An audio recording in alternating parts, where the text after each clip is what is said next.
సికింద్రాబాద్ చిలకలగూడలో యువన్ అనే అబ్బాయిని అనేది అతి దారుణంగా అయితే చంపేసారు.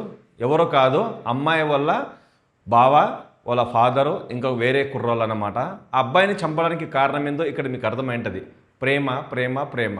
వాస్తవంగా అనేది ఒకరే ప్రేమించలేదు, ఇద్దరు కలిసి ప్రేమించుకున్నారు, చాలా జాగ్రత్తలు పడ్డారు.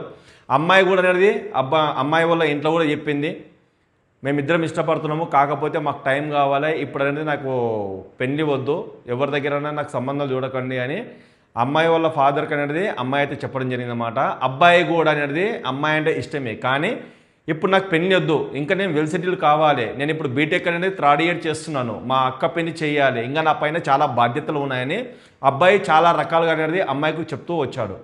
మరి అది ఏ విధంగా అర్థం చేసుకున్నారో తెలియదు, కానీ అమ్మాయి వల్ల బావ కావచ్చు, వాళ్ళ ఫాదర్ కావచ్చు, వాళ్ళతో పాటు ఇంకా కొంతమంది కలిసి అబ్బాయి వాళ్ళ ఇంటి దగ్గరని అనేది ఆ అబ్బాయిని అతి కిరాతకంగా అనేది పొడిచి చంపారు. ఇలా పొడవడానికి కారణం ఏంది? అమ్మాయి ఆడికైనా చెప్తూనే ఉంది, నేను అబ్బాయిని మర్చిపోతాను, ఆ అబ్బాయి దగ్గరికి మీరు వెళ్ళకండి, ఆ అబ్బాయి ఒకవేళ బ్రతుకుంటే నేను మీరు ఎట్లా చెప్తేనే అట్లా వింటా అని అమ్మాయి చెప్తూనే ఉంది. అయినా కూడా అది ఒక పగలాగా పెంచుకొని ఆ అబ్బాయిని అయితే లేకుండా చేశారు. అమ్మాయి వాళ్ళ ఫాదరు ఒకటే చెప్పిండు, నీవు పోలీస్ స్టేషన్కి వచ్చి సంతకం చెయ్యి, సంతకం చేస్తే మేమేం చేయాలో అవన్నీ అది చేస్తాము, నువ్వు అక్కడికి వచ్చి పిచ్చి పిచ్చి వేషాలు వేయకు, కాలు వచ్చి సైన్ చెయ్యి, సైన్ చేసిన తర్వాత మేమేం చేయాలనో అది మేము చేస్తామని అమ్మాయి వాళ్ళ ఫాదర్ అయితే అమ్మాయికి అయితే చెప్పడం జరిగింది. ఆ దానికనేది నిరాకరించింది అమ్మాయి. నిరాకరించినా కూడా బెదిరించరు, నువ్వు రాకపోతే నిన్నేం చేస్తామో చూడు, నువ్వెందుకు రావట్లేదు, వాడిని మర్చిపోతావా మర్చిపోవా, వాడిని నువ్వు మర్చిపోయినా కూడా వాడిని ఏం చేయాలో మేము చేస్తాము అని ఇలా రకరకాలుగా అనేది ఆ అమ్మాయిని ఇబ్బంది పెట్టి బెదిరించారు. ఆ అబ్బాయికి ఏమైనా జరిగితే నేను కూడా బ్రతకను డాడీ అని ఈ అమ్మాయి కూడా చెప్పిందంట. కానీ ఇక్కడ చూస్తుంటే ఆ అబ్బాయి ఇంటికి ఒక్కడే, అక్క పెళ్ళి చేయాలి, బాధ్యతలు మొత్తం ఈ అబ్బాయి పైనే ఉన్నాయి, నేను మంచిగా చదువుకొని ప్రయోజకుని కావాలని ఈ అబ్బాయి అనుకున్నాడు. ఆ వల్ల ఏం పట్టించుకోకుండా కాళ్ళు మొక్కినా కూడా అసలు వదిలిపెట్టలేదు. ఇంటికాడ వాళ్ళ అక్కలు చెప్పినా కూడా ఏమైంది చెప్పండి, ఎందుకు రమ్మంటున్నారు నా తమ్ముని, ఏం జరిగింది, అసలు మీతో పాటు ఎందుకు పంపించాలని అబ్బాయి వాళ్ళ అక్క ఎంత వాగ్వాదం చేసినా కూడా వాళ్ళు వినలే. పంపిస్తారా పంపించారా లేకపోతే వాడిని చంపేస్తామని చెప్పారు. చివరికి వాళ్ళ కళ్ళ ముంగనే ఆ అబ్బాయిని చంపారు. వాస్తవంగా ఆ అబ్బాయి మధ్యలో అమ్మాయి మధ్యలో ఎలాంటి డిస్కషన్ జరిగింది, అసలు ఎందుకనేది ఆ అబ్బాయిని చంపారు. ఇప్పుడు అమ్మాయి మాటల అబ్బాయి మాటల ఫోన్లు మాట్లాడుకునేటప్పుడు అనేది వాళ్ళే వాయిస్ రికార్డ్ చేసుకున్నారు. అదే ఇప్పుడు ప్రధాన కారణంగా మారిందన్నమాట. ఒక్కసారి మనం విందాము. మధ్య మధ్యలో అనేది వాళ్ళు మాట్లాడింది అయితే ఎక్స్ప్లెయిన్ చేస్తాను, మీరు మాత్రం స్కిప్ చేయకుండా చూడండి. ఈ ఇన్సిడెంట్ చూసిన తర్వాత నాకైతే మళ్ళొక్కసారి వైష్ణవ్ అయితే గుర్తుకొచ్చింది. ఎందుకంటే ఆ అమ్మాయిని కూడా అనేది 4 గోడల మధ్యలో ఇదే విధంగా చంపారు. మరి హరిబాబు ఒకటి చంపిండా లేకపోతే వాళ్ళ కుటుంబ సభ్యులు వచ్చి చంపిరా తెలియదు, కానీ వైష్ణవ్ వల్ల అమ్మ నాన్న కావచ్చు, అన్నదమ్ములు కావచ్చు, మత్తు నీళ్ళు ఇచ్చి కూల్ డ్రింక్లో అనేది మత్తు పదార్థాలు కలిపి వాళ్ళు నిద్రపోయిన తర్వాత ఈ అమ్మాయిని అనేది అర్ధరాత్రి 1 గంటలకు అనేది వైష్ణవ్ని చంపడం జరిగింది. అది ప్రతి ఒక్కరికి తెలుసు, అది చాలా హాట్ టాపిక్గా మారింది. ఇప్పటికనేది ఇంకా వాళ్ళకి న్యాయం జరగలేదు, వాళ్ళు న్యాయం గురించి అనేది ఇంకా పోరాడుతూనే ఉన్నారు. ఇప్పుడు చూస్తే ఈ అబ్బాయి అనేది ఒక కుటుంబ బాధ్యతలు మొత్తం ఈ అబ్బాయి పైన ఉన్నాయి. తల్లిదండ్రులు మంచి చూసుకోవాలి, అక్క పెళ్ళి అనేది గ్రాండ్గా చేయాలని ఈ అబ్బాయి ఎన్నో కళలు పెట్టుకొని జీవిస్తున్నాడు. బీటెక్ థర్డ్ ఇయర్ చేస్తున్నాడు. ఇంకొక 1 ఇయర్ అయితే ఈ అబ్బాయి అనేది ఎడ్యుకేషన్ కూడా కంప్లీట్ అయిపోయేదేమో, కానీ అంతలోపే ఈ లోకాన్ని వదిలిపెట్టనేది వెళ్ళిపోయాడు. ఇలాంటి సమాజంలో జరుగుతూనే ఉన్నాయి. ఇలా జరగడానికి కారణం ఏంటంటే ముసుగులో ఉంటున్నారా లేకపోతే తెలిసి చేస్తున్నారా తెలియజేస్తున్నారా తెలియదు, కానీ ఒక అహంకారం దగ్గర అయితే చేస్తున్నారని ఇక్కడైతే అర్థమవుతుంది. ఇప్పుడు ఒకసారి అయితే మనం చూద్దాం అమ్మాయి అబ్బాయి అసలు ఫోన్లో ఏం మాట్లాడుకున్నారు ఏంది అనేది ప్రతిదీ అనేది నేనైతే ఎక్స్ప్లెయిన్ చేస్తాను. నాకు అస్సలు అర్థమవుతలే. ఆల్రెడీ ఇంట్లో మాట్లాడిండు, వచ్చి ఇంట్లో చెప్పిండు రావద్దు మళ్ళీ అని చెప్పిన తర్వాత కూడా మళ్ళీ ఇదేందో నాకు అర్థమవుతలే. మా అక్క కూడా అంటుంది వెళ్ళిపో అని, నేను పెట్టాను, నేను ఆయనని చేస్తున్నాను చెప్పి వెళ్ళిపో ఆయన దగ్గరికి అని ఏమంటది. వెళ్ళిపో. అమ్మాయి వాళ్ళ అక్క కూడా వీళ్ళకి సపోర్ట్ చేసింది, నేను ఆయననే వేసుకుంటాను, ఆయన లేకపోతే నేను ఉండలేనని చెప్పేసి నీ వెళ్ళిపో, ఏమన్నా ఉంటే నేను చూసుకుంటాను అమ్మాయి వాళ్ళ అక్క కూడా చెప్పిందంట. ఈ అబ్బాయి కూడా అర్థం కావట్లేదు, నేను చెప్పాను కదా ఆల్రెడీ నేను రానని చెప్పాను కదా, మళ్ళీ ఏంది ఎందుకు ఇంతలా చేస్తున్నారు అని అబ్బాయి అనేది పర్టికులర్గా చెప్తున్నాడు. ఇక్కడ ఏం జరిగింది ఏంది అనేది వీళ్ళిద్దరు అనేది ఫుల్ క్లియర్గా అనేది మాట్లాడారు. ఇంత సపోర్ట్ ఉన్న తర్వాత కూడా ఆ అబ్బాయి పైన అనేది ఎందుకు టార్గెట్ చేశారు అంటే మా అమ్మాయి ఎంబడి పడుతున్నాడు, మా అమ్మాయి అనేది మాకు లేకుండా చేస్తున్నాడని వీళ్ళు ఫీల్ అయ్యి ఇలా చేసారో అర్థం కావట్లేదు. అంటే ఇప్పుడు అసలు ఫస్ట్ ఆఫ్ ఆల్ మన ఏజ్ కాదు చంద్రిక వెళ్ళిపోనికి. నేను అది కూడా ఆలోచించి నేను కూడా ఆలోచించిన ఇప్పుడు నాది కూడా లేదు కదా, నేనేం చేయాలి? అటు లేదు ఇప్పుడు నేను పరిస్థితులు ఉన్నాను ఇంట్లో. ఇప్పుడు నువ్వు తీసుకోని రెడీ ఉన్నావు అంటే నేను నీకు చెప్పినా కదా. ఇప్పుడు అక్క పెళ్ళి ఉంది ఇప్పుడు ఇంట్లో. ఇప్పుడు ఆ పెళ్ళి అవన్నీ పెట్టుకొని ఇంకా నా స్టడీ కాలేదు. ఇంకా ఈ అసలు ఏం చేద్దాం చెప్పు ఒక మాట. అర్థమవుతుందా? వాళ్ళ అక్క పెళ్ళి పెట్టుకున్నారంట ఆల్రెడీ. ఇంకా అక్క పెళ్ళికుందని అన్నాను కానీ వాళ్ళ అక్క పెళ్ళి ఆల్రెడీ పెట్టుకున్నారు. అంటే రేపో మాపో అనేది ఇంకా వాళ్ళ అక్క పెళ్ళి కూడా అయిపోయేది. ఈ అబ్బాయి స్టడీ కూడా ఇంకా కంప్లీట్ కాలేదు. ఈ టైంలో అనేది ఇలాంటి ప్రాబ్లమ్స్ వస్తే ఇప్పుడు వాళ్ళ అక్కని చేసుకున్నట్టు వాడు ఊకుంటాడా? మీ తమ్ముడు ఇలాంటి వాడు, మీది ఇలాంటి సంబంధము, మీరు ఇలాంటి క్యారెక్టర్ అని అపనిందలేయరా? 100% వేస్తారు కదా.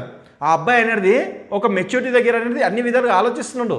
అలా ఆలోచించడానికి కారణం ఏంటంటే మా అక్క జీవితం బాగుండాలి, నేను ఏమైపోయినా పర్లేదు, మా అక్క జీవితం బాగుండాలి. ఎందుకంటే సంబంధం కుదిరింది, వాళ్ళు పెళ్ళి కూడా ఫిక్స్ చేసుకున్నారు. అలాంటి టైంలో వీళ్ళు వచ్చి ఏదైనా గొడవ చేస్తే అప్పుడు వీళ్ళ అక్కకు కూడా బ్యాడ్ నేమ్ వస్తుంది, వీళ్ళ ఫ్యామిలీకే బ్యాడ్ నేమ్ వస్తుంది. కాబట్టి ఈ టైంలో ఏం చేయాలో అర్థం కావట్లే అని ఆ అబ్బాయి అయితే నీట్గా అయితే ఎక్స్ప్లెయిన్ చేస్తున్నాడు. నేనేం చేయాలి? నువ్వు అట్లా మాట్లాడతావు, వీళ్ళు ఇట్లా మాట్లాడతారు, మధ్యలో నేర్పించదాన్ని నేనేం చేయాలి?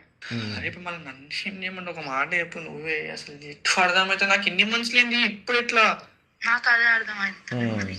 అంటే వీళ్ళు ఒక పర్టికులర్గా ప్లాన్ చేసుకొని అసలు ఈ రంగంలోకి దిగిర్రు. వాళ్ళ అక్క పెళ్ళి ఉంది కదా, వాళ్ళ అక్క పెళ్లి టైంలో అనేది కొంచెము అల్లరి చేసి వీళ్ళ ఇజ్జత్ తీసి మా అమ్మాయి దగ్గరికి రారు అని అనుకున్నారేమో తెలియదు. కానీ ఈ అబ్బాయి అయితే చెప్తున్నాడు, ఇన్ని రోజులు లేనిది మళ్ళీ ఇప్పుడు ఎందుకు ఇలా చేస్తున్నారు, ఇప్పుడు ఇలా చేయడానికి కారణం ఏంది అని ఈ అబ్బాయి చెప్తూనే ఉన్నాడు. ఆ అమ్మాయి కూడా అదే అంటుంది, ఏమో నాకు కూడా తెలియదు, ఇక్కడ వీళ్ళ టార్చరు, ఇక్కడ చూస్తేనేమో నీ ప్రాబ్లము, మధ్యలో నేను అనేది అసలు టార్చర్ భరించలేకపోతున్నా, ఏంటో అర్థం కావట్లేదు, ఇప్పుడు ఏం చదువు చెప్పు అని ఆ అమ్మాయి కూడా అనేది ఈ అబ్బాయిని అడుగుతుంది. నాకు అదే అర్థమవుతుంది. మరి అంటే ఎవరైనా నేను చెప్పిరా అలాంటి ఏంది? అసలు ఏం తెలియదు నాకు, నేను ఇంట్లోనే ఉన్నా. ఏమంటున్నావు ఇంట్లో? కాలేజ్ పోకు అన్నాడు. దేనికి అంటే నేను రేపు నేను తీసుకోవద్దు, పోలీస్ స్టేషన్లో సైన్ పెట్టు, అన్న టార్చర్ చేస్తున్నా అని చెప్పేసి నేను మిగతాది ఏం రాపియాలో నేను అది రాపిస్తాను అన్నా. మా డాడీ అంటున్నాను. అర్థమవుతుందా? నువ్వు కాలేజీకి పోకో, ఇక్కడ నుంచి నువ్వు ఇంట్లోనే ఉండు అని అమ్మాయి వాళ్ళ ఫాదర్ అనేది అమ్మాయికి చెప్పడం జరిగింది. అప్పుడు వాళ్ళ అంటే అమ్మాయి ఏమంటుంది, ఎందుకు పోవద్దు నేను కాలేజీకి అంటే, లేదు నువ్వు పోలీస్ స్టేషన్కి రా, పోలీస్ స్టేషన్కి వచ్చి ఒక సైన్ చెయ్యి, సైన్ చేసిన తర్వాత పోలీసు వాళ్ళు అడిగితే ఇట్లా నన్ను హరాస్మెంట్ చేస్తున్నాడు, ఇట్లా నన్ను తిడుతున్నాడు, ఎంబడబడుతున్నాడు, వేధిస్తున్నాడు అని నువ్వు చెప్పు, ఆ తర్వాత మొత్తం పోలీసు వాళ్ళే చూసుకుంటారు అని ఈ అమ్మాయి చెప్తుంది. అంటే ఎట్టు తిరిగినా కూడా ఆ అబ్బాయిని ఇరికియాలి, ఆ అబ్బాయిని ఏదైనా ఒకటి చెయ్యాలని ఒక ఉద్దేశం దగ్గర వాళ్ళు ప్లాన్ చేశారు. దానికి ఈ అమ్మాయి ఒప్పుకోలేదు, నేను రాను, నేను పోలీస్ స్టేషనే రాను, ఆ అబ్బాయి అంటే నాకు ఇష్టం అని కటాకట్నిగా చెప్పేసింది. చెప్పిన తర్వాత నువ్వు రాకపోతే నువ్వు కూడా బ్రతుకో, వాడు కూడా బ్రతుకో, ఇద్దరిని కలిసి చంపేస్తా అని వాళ్ళ బావ అన్నాడంట, అమ్మాయి వాళ్ళ బావ. అంటే వీళ్ళు పక్కన పంది అనేది ఫస్ట్ బిఫోర్ నుంచే ప్లాన్ చేసుకుంటున్నారు, ఏది ఏమైనా సరే ఇద్దరిని ఉండనియద్దు, వీళ్ళ వల్ల మా ఇజ్జత్ అవుతుంది అని. వీళ్ళు ఏమో పొడిచిన ఫ్యామిలీలు కాదు, పెద్ద పెద్ద ఫ్యామిలీలు కావు, రోజు చేసుకుంటేనే వెళ్తావి.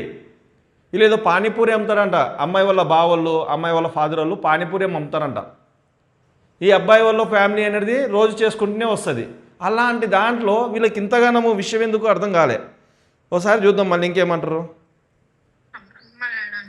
ఇప్పుడు టార్చర్ చేపిస్తాను చెప్పి సైన్ పెట్టడం ఇప్పుడు నీ మీదికి రావాలని చూస్తున్నారు అంతే. నా మీదికా? అదే దేనికి? ఇప్పుడు ఆల్రెడీ అప్పుడు మాట్లాడినామో అయిపోయింది, మళ్ళీ ఇప్పుడు ఎందుకు అంటున్నాను? అంటే ఓ చెప్పి డాడీకి ఇప్పుడు డాడీ చేస్తుండా? డాడీ చేస్తున్నా, అది మొత్తం మా బావ ప్లాన్. మీ బావ ప్లాన్ విన్నారు కదా, వాళ్ళ బావ ప్లానే.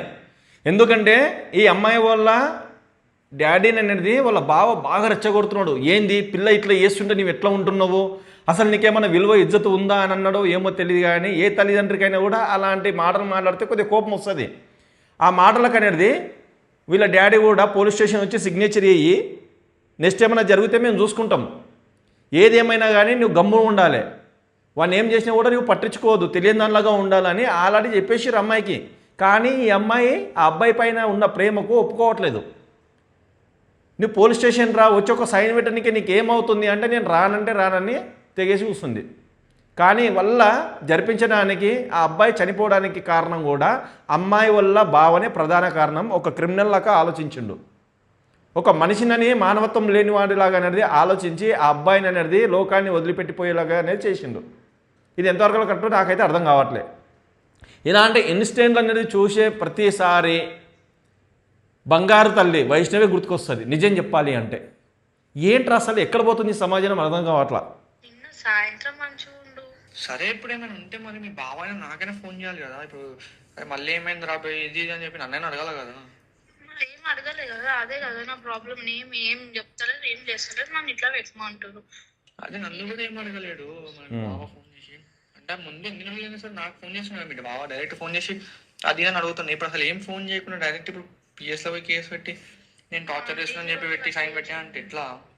నువ్వేమో ఈ అబ్బాయి అనేది టార్చర్ పెట్టకముందే టార్చర్ పెడుతున్నట్లు అనేది పోలీస్ స్టేషన్లో అనేది కంప్లైంట్ రేజ్ చేయించారు.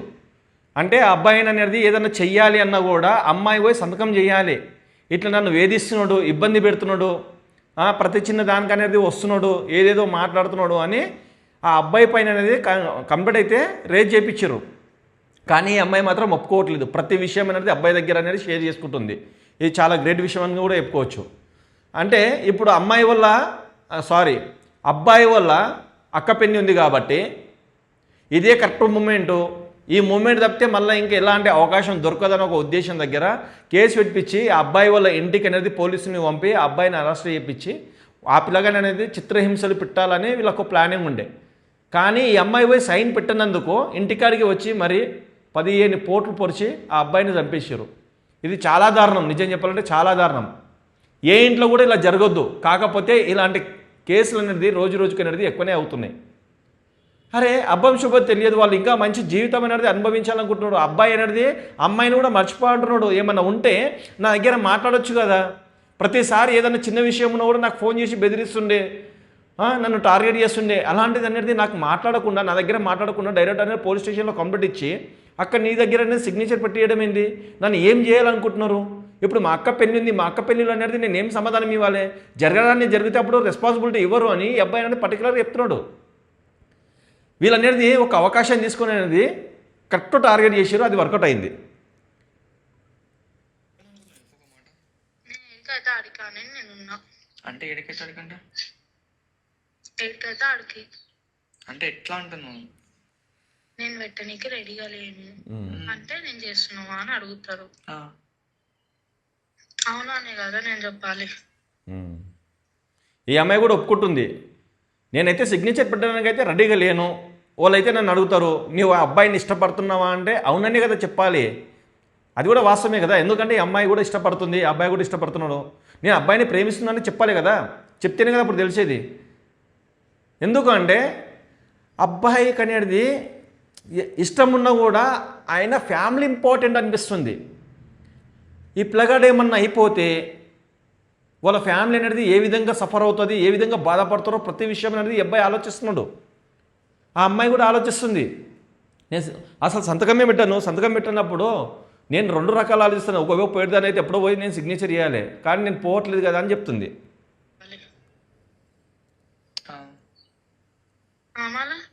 అంటే నేను నిన్ను అడుగుతున్నా నువ్వేమనుకుంటున్నావు అనేసి. ఏమనుకుంటా నాకేం అర్థమవుతలే ఫస్ట్ ఆఫ్ ఆల్. అంటే ఇన్ని మంత్స్ బాగానే ఉన్నాం కదా, ఇన్ని మంత్స్ ఏం లేదు, ఏం ప్రాబ్లం లేదు. ఇప్పుడు సడన్గా ఎందుకు వచ్చింది అట్లా? అదే నాకు కూడా ఫస్ట్ ఇప్పుడు మొన్ననే నల్లైనప్పుడు ఇంట్లోతో మాట్లాడేది కదా, ఇంట్లోతో మాట్లాడినాక కూడా మళ్ళీ అయింది ఇది. అదే అర్థమవుతుంది నాకు. ఇప్పుడు నేను అది పెట్టిన అనుకో సీదా మీ ఇంటికి వస్తారు, ఇట్లా చెప్పి మా పిల్ల అనేసి. అర్థమైందా? ఒకవేళ సిగ్నేచర్ పెడితే డైరెక్ట్గా అనేది మా అమ్మాయి అనేది ఇలా అనేది చెప్పింది, కేసు అయితే ఫైల్ చేశాము, అందుగురించి నేను మీ ఇంటికి వచ్చామని డైరెక్ట్గా చెప్పేస్తారు అని చెప్తుంది ఈ అమ్మాయి. ఎందుకంటే ఇంట్లో మాట్లాడుకున్న డిస్కషన్ అనేది ఈ అమ్మాయికి ఎందుకు తెలియకుండా ఉంటుంది? నేను ఇంతకుముందు కూడా చెప్పాను కదా, సిగ్నేచర్ చేసే డైరెక్ట్ అనేది పోలీసులతో సహా అనేది అబ్బాయి వాళ్ళ ఇంటికి వెళ్తారు. ఆ అబ్బాయి వాళ్ళ ఇంట్లో అనేది ప్రతి ఒక్కరు ఇజ్జత్ తీయాలనే వీళ్ళ ప్లానింగ్. వీళ్ళ ప్లానింగ్ దగ్గర అనేది మూవ్ అప్ అవుతున్నారు. కానీ ఈ అమ్మాయి సైన్ పెట్టినందుకు ఆ కోపం ఈ కోపం మొత్తం కలిపేసి అబ్బాయి మీద దొబ్బేసి అబ్బాయిని అనేది లేకుండా చేసేదని చెప్పుకోవచ్చు నిజం చెప్పాలంటే. ఏంది మరి ఇంత దారుణం? రోజు రోజు అసలు సమాజం ఎక్కడ పోతుందో అర్థం కాని పరిస్థితిలో ఉంది.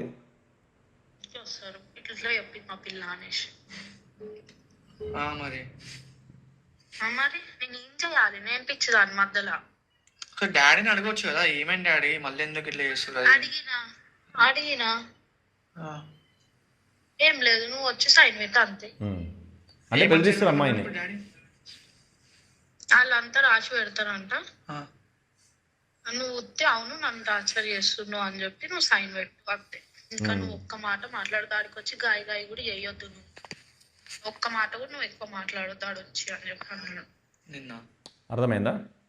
ఆల్రెడీ అనేవి వీళ్ళు అనేది పోలీస్ స్టేషన్లో మొత్తం కంప్లైంట్ అనేది చెప్తున్నా కదా, ఇది వీళ్ళు అనేది కంప్లైంట్ మొత్తం అనేది రాసి పెడతాము, నీవు వచ్చి సిగ్నేచర్ ఇట్లా నన్ను అనేది ఇబ్బంది పెడుతున్నావు, టార్చర్ చేస్తున్నాడు, అందుగురించే నేను మీ పైన ఆ అబ్బాయి పైన అనేది కంప్లైంట్ ఇస్తున్నా అని ఒక సిగ్నేచర్ పెట్టమన్నారు. అంటే వీళ్ళు పోలీసు వాళ్ళ దగ్గర పోయి ఫస్ట్ డిస్కషన్ చేసారా ఏందో ఇప్పుడు అర్థం కాని విషయము. ఇది ఒక క్వశ్చన్ మార్క్గా మిగిలిపోయింది. ఈ అమ్మాయి అనేది పోలీస్ స్టేషన్ పోనందుకే వల్ల జరిగినాయని ఇక్కడ అర్థం అవుతుంది క్లియర్ అండ్ కట్గా.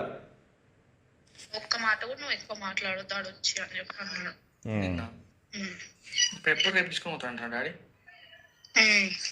అది కనీసం ఏమైనా అయినా సరే మాకైనా ఫోన్ చేయాలి కదా, ఫోన్ చేసి ఇప్పుడు ఇట్లా ఏంది మళ్ళీ ఎప్పుడైనా చేస్తారు అని చెప్తే మేము మాట్లాడతాం కదా, ఏమైంది ఏం కాదు అట్లా ఏం చెప్పకుండా ఏం చేస్తున్నాడు డైరెక్ట్ ఇట్లా పోయి టార్చర్ చేస్తున్నా చెప్పి కేసు పెట్టించండి.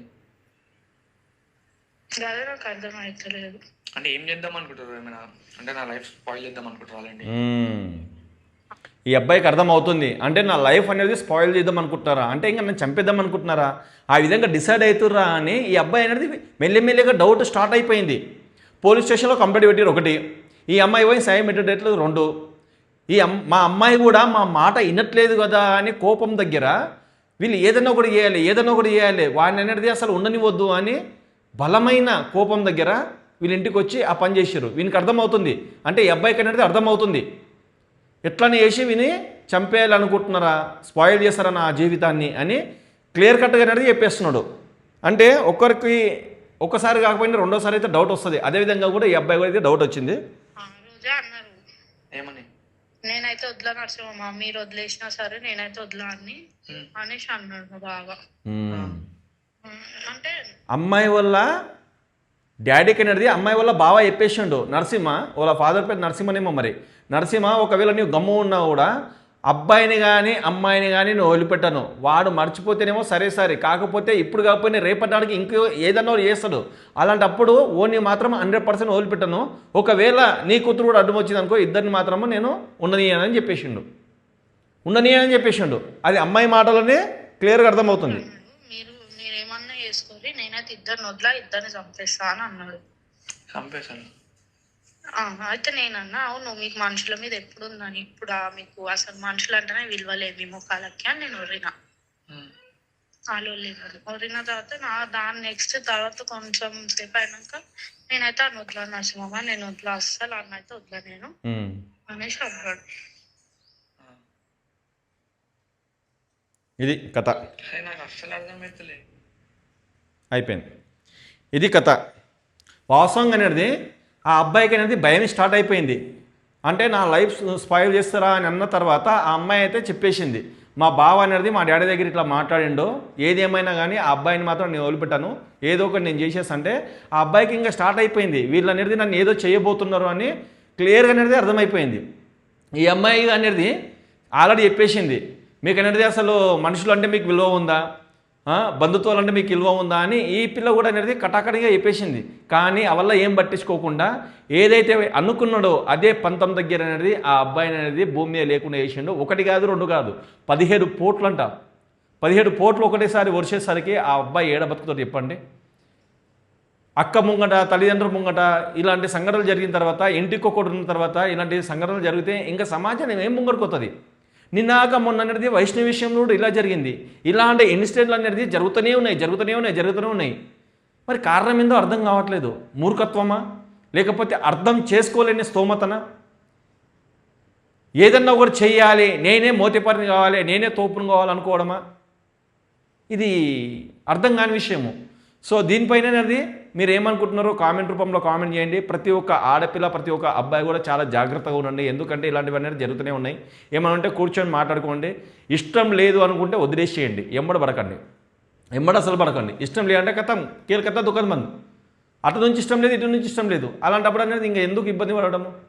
సో ఇలాంటి దాని అనేది చాలా జాగ్రత్తగా ఉండండి. ఇలాంటి కేసులు అనేది మరీ పెరుగుతున్నాయి కాబట్టి మీరు ఎంత జాగ్రత్తగా అది మీరే ఆలోచించుకోండి. ఈ వీడియో మీకు ఎలా అనిపించిందో కామెంట్ రూపంలో కామెంట్ చేయండి. ఇంకొక మంచి వీడియోలో మనం కలుసుకుందాం. అప్పటికుంటాను. జై హింద్.